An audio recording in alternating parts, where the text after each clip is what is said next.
তো এর মধ্যে আমাদের মধ্যে উপস্থিত হয়েছেন আপনারা চিনেন যে পরিতাপাকে, উনি বিধিগিরির ভাই পরিচালক এবং অন্তর্বর্তীকালীন সরকারের সাবেক উপদেষ্টা। আমাদের মধ্যে আরও আছেন যে জীবন কৃষ্ণ বিশ্বাস, সাবেক মহাপরিচালক বাংলাদেশ গবেষণা ইনস্টিটিউট এবং সাবেক নির্বাহী পরিচালক কৃষি গবেষণা ফাউন্ডেশন, এবং আমাদের মধ্যে আরও আছেন ডক্টর নাজবুল ইসলাম, প্রধান সমন্বয়কারী বাংলাদেশ বিএডিসি বাংলাদেশ কাউন্সিল, উনি মূল দায়িত্বে আসছেন। এবং সম্প্রতি উনি বলবেন ওনার বক্তব্য, ওনারা কমিউনিটি সিড ব্যাংক শুরু করছে, যদি গভর্নমেন্ট এটা খুব আনফর্মাল ওনারা শুরু করেছেন এবং ওনাদের সব রেলওয়ের যারা অফিসার আছেন তাদেরকে এই বিষয়ে প্রশিক্ষণ দিয়েছে। আর আমাদের আজকে যারা এসেছেন এখানে, বিশেষ করে আমাদের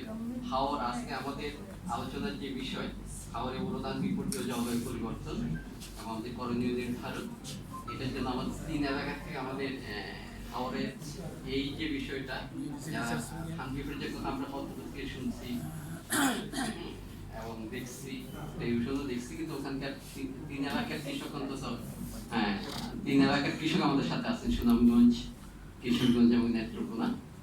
তো আমরা এখন প্রথমে আমি আপনাদেরকে অভিনন্দন জানাচ্ছি, শুভেচ্ছা জানাচ্ছি, এবং বিশেষ করে আমাদের হাওড়া অঞ্চলে যে কৃষক প্রতিনিধিরা এখানে এসেছেন, ওনাদের সাথে যেমন কথা বলছি, ওনারা বলছেন যে আমরা এখন ধান শুকাচ্ছি, কেউ কেউ বলছেন ধানের আমরা ধান শুকাচ্ছি, কিন্তু বৃষ্টি যদি হয় তাহলে যারা এসে যাবে, যে ধানটা আমরা অনেক কষ্টে সংগ্রহ করেছি, ওই যে এগুলার তো মূল সমস্যা তো সে কারণে তারপরে যে কৃষকরা আমরা এখন পরিচিত হবে, কৃষকরা এসেছেন, ওনারা বলছেন তারপরেও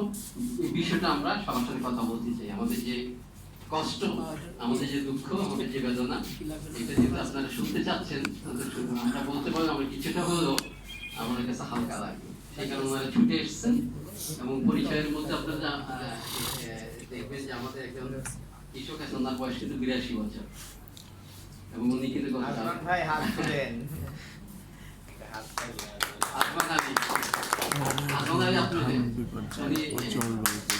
উনি বলছেন যে উনি যখন আমার সাথে ওনার সাথে কথা হয়,